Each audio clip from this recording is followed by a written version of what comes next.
et bienvenue pour ce podcast de Génération Phonehouse avec en présentation le dernier Siemens BenQ, le SL91 Onyx, un mobile en fait qui ne sortira que ce dernier trimestre de l'année.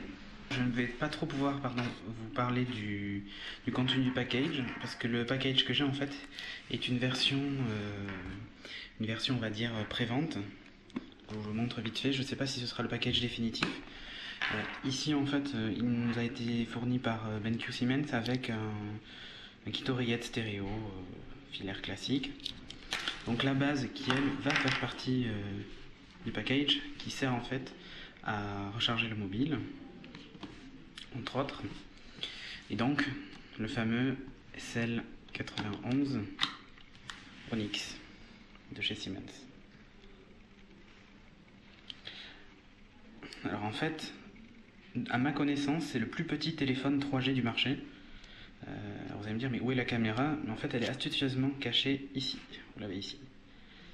Cachée en fait sous le flip. En termes de caractéristiques, c'est un téléphone avec 3,2 millions de pixels, 60 mégas de mémoire interne. Vous pouvez rajouter une carte mémoire transflash. En termes de photos, 3,2 millions de pixels avec autofocus, je tiens à préciser.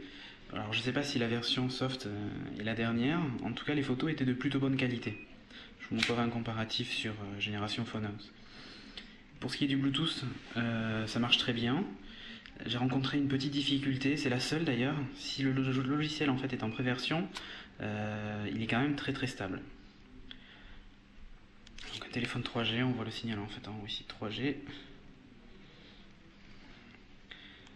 Le menu Siemens, sobre et efficace. On y voit en fait l'apparition de Google avec Google Maps et Google Search.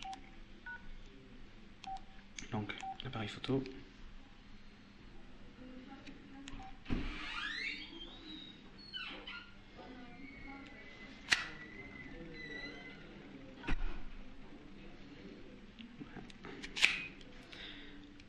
Une démo d'appel en visio.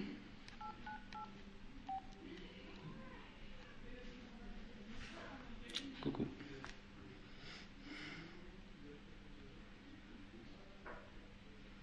Voilà, messagerie visio. Bonjour.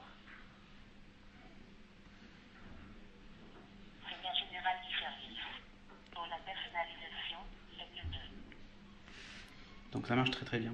Alors les touches en fait ici ne sont pas sensitives, contrairement au Chocolate ou au 900. Mais en fait elles restent quand même cachées, ce qui est quand même bien fait. Puis à la limite, le sensitif, là, en posant le doigt dessus, j'aurais déjà validé. Là non, il faut quand même une petite pression. Bon, c'est pas mal. Après, il faut un temps d'habitude. Tous ceux qui ont touché en fait ont eu la même réflexion. On trouvait que c'était très très dur au début, mais en fait au bout de quelques secondes, on a compris où est-ce qu'il fallait appuyer exactement sur la touche et ça marche bien. Là où j'étais surpris, c'est le son en fait. Il a un lecteur MP3, il a une radio FM aussi RDS. Donc, vous allez voir.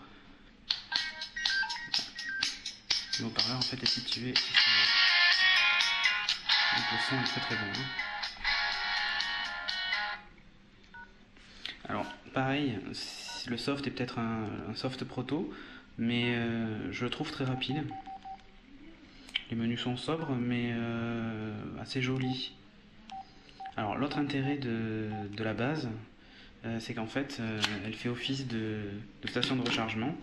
Et quand on vous appelle en fait, le rond lumineux en dessous s'éclaire et clignote. Hop. Je vais donner un petit exemple. Donc là je vais appeler le Siemens.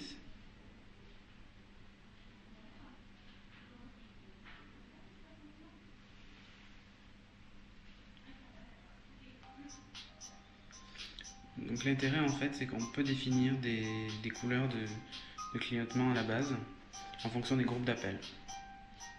Ce qui est sympa. Alors je trouve que la base est particulièrement réussie niveau design. Le téléphone y est parfaitement intégré en fait. Donc c'est très joli. L'écran en fait est un écran 16 millions de couleurs, de très bonne qualité. Alors moi j'ai juste une prouesse, hein, donc avec un logiciel de préversion, j'ai trouvé très stable. Le seul bug que j'ai rencontré, c'est une connexion sur oreillette Bluetooth qui a échoué une première fois, mais sinon je trouve qu'il est quand même très stable. J'avoue que le design peut ne pas plaire. Moi j'aime bien cette forme de galet avec ce slide très très fin. Puis surtout la caméra visio est protégée, ça c'est une nouveauté jusqu'à présent, à part sur certains clamshells. Donc voilà, 3,2 millions de pixels, radio FM, 60 mégas de mémoire interne. Un beau petit produit que nous a préparé BenQ Siemens. Une dernière chose concernant ce modèle, en fait, c'est le poids. J'étais assez surpris, il pèse quand même 109 grammes. Bon, c'est pas excessif. Par contre, pour la taille, ouais, au départ, ça surprend un peu. Un comparatif de taille, en fait, avec mon K800. Voilà. En fait, on voit que c'est un tout petit slide 3G. Oui, je vous dis, à ma connaissance, je ne semble pas avoir vu de slide aussi petit. Puis surtout avec un look comme ça. Voilà. Donc, en attendant la sortie de ce modèle-là, je vous souhaite de nous retrouver très vite sur le prochain podcast. Nous, il me semble qu'on parlera du N80 Internet Edition avec les paramètres voix sur IP. Voilà, à très bientôt sur Génération Phonehouse.